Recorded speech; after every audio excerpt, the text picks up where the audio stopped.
A mob of older people from unfashionable zip codes somehow made it all the way to Washington, D.C. They wandered freely through the Capitol like it was their building or something. They didn't have guns, but a lot of them had extremely dangerous ideas. They talked about the Constitution and something called their rights. Neither Lisa Eisenhart nor her son damaged any property at the Capitol or committed any violence. They just walked in to what we used to refer to as the People's House. And yet somehow Joe Biden's Department of Justice convinced a trial judge that Lisa Eisenhart was a, quote, threat to our republic, and that her son was a, quote, would-be martyr. Keep in mind, these are people whose crime was trespassing in the Capitol. We're not endorsing that, but some perspective, please. They just walked in. That is how conservatives like Tucker Carlson are describing January 6th. And the son Carlson spoke about not being a threat. Take a look. Here he is in tactical gear with a bulletproof vest, carrying zip ties. The AP adds Munchel, that's the man pictured, also recorded their storming of the Capitol, and prosecutors say that video shows the pair stashed weapons in a bag before entering the building. So while we don't normally play Tucker sound, we wanted to emphasize that there is an active movement to defend or play down the actions of those that attack the Capitol. The events of that day were indeed very serious. So serious, there's movement today in that federal lawsuit against Donald Trump. 10 more Democratic members of Congress have joined their colleague, Benny Thompson, and the NAACP, alleging that the former president incited a mob to attack the Capitol on January 6th. NAACP President Derek Johnson said in a statement, January 6th was the climax of a meticulously organized coup incited by Donald Trump that placed members of Congress and the integrity of our democracy in peril. We're back with Eugene Daniels, Aaron Haynes, and David Jolly. You know, there are still Republicans, Eugene, who not only downplay this, but actually question whether or not the people who stormed the Capitol on January 6th were Trump supporters. What is the danger that we're continuing to watch unfold in real time when we see these statements that are being made that are provably lies? Yeah. I mean, the first danger is that we as people in this country have yet to have a wholesome, an actual conversation about what happened on January 6th, right? I had colleagues there. We all had colleagues who were there working, and I can attest to how scary it is. It's really simple for people like Tucker Carlson to try to downplay just how scary it was when you weren't there. It's easy for someone like Ron Johnson, who is a Trump supporter, to not be scared of these Trump supporters, right? Did every single one of the people that got into the Capitol, did they break every window? Did every single one of them have weapons? No, but they were with a group that did, that were saying they wanted to hang Mike Pence, that were screaming Nancy Pelosi's name, all kinds of things like this, that had zip ties, right? What are zip ties for?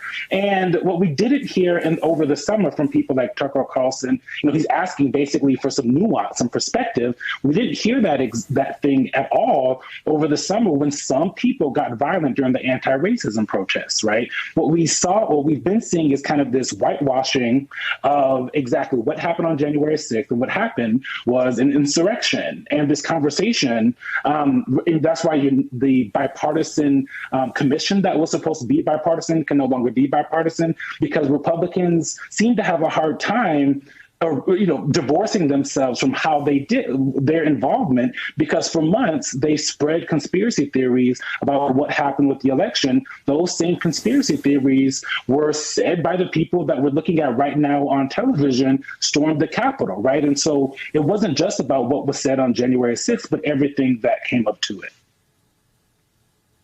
Yeah, you still have the president saying things like there was zero threat, David Jolly, zero threat. He's repeated many times. I mean, how much of a hold does he still have on the Republican Party? He does. And in this instance, Chris, it must be condemned, unequivocally condemned. People died. People were injured. Federal laws were broken. And at the end of the day, what we saw at the Capitol was something for which individuals need to be held responsible. And that is at the root of why Tucker Carlson and other Republicans are behaving the way they are. if they can whitewash this, if they can play it down, if they can suggest that this was not the event that we all saw before our eyes, then they don't have to assign culpability and they don't have to accept responsibility. Fortunately, the courts are there to assign culpability and to determine responsibility. And in the case of Donald Trump himself, Donald Trump laid the predicate with the big lie for the entire events of January 6th. He issued the invitation for people to come to Washington for the rally. And when he spoke to the crowd that day, he gave the charge to go to the Capitol. And he said, go with strength, not with weakness. Donald Trump is responsible for the events of January 6th. So are every man and woman who took it upon themselves to be a part of that insurrection that day. Tucker Carlson might give them reprieve, but the courts will not. I mean, can it possibly be surprising, though, when you take a look at the polls that are out there about the Republican Party? I want to look quickly at what Reuters Ipsos has found. People gathered at the Capitol on January 6th were mostly peaceful, law-abiding citizens. 51% of Republicans agree with that statement. The riot at the Capitol was led by violent left-wing protesters trying to make Trump look bad. 55% of Republicans agree. But here's where 60% of Republicans agree. The 2020 election was stolen from Donald Trump. Aaron Haynes, you're a Republican. You look at that and your concern is, how do I keep my base? How do I keep my job? You look at those polls and what do you think?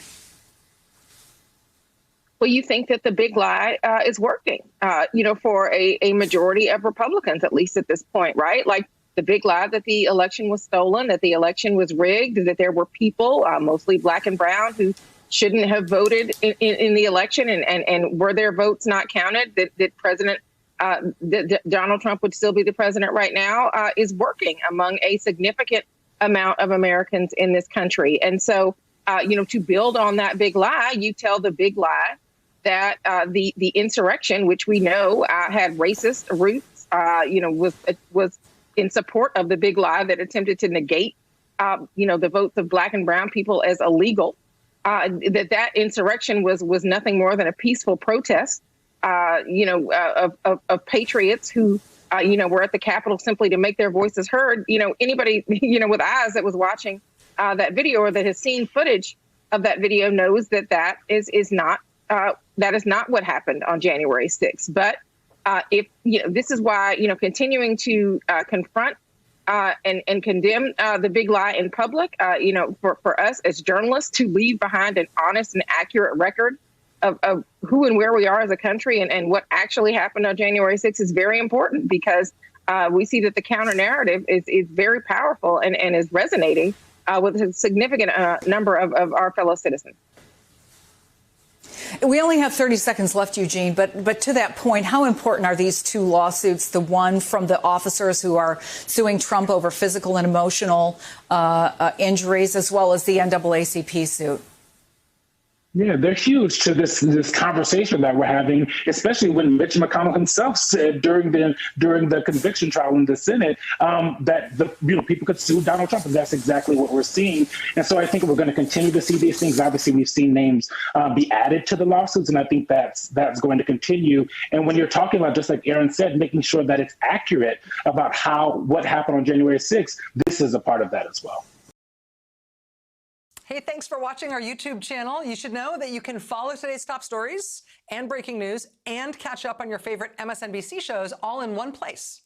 Download the NBC News app today.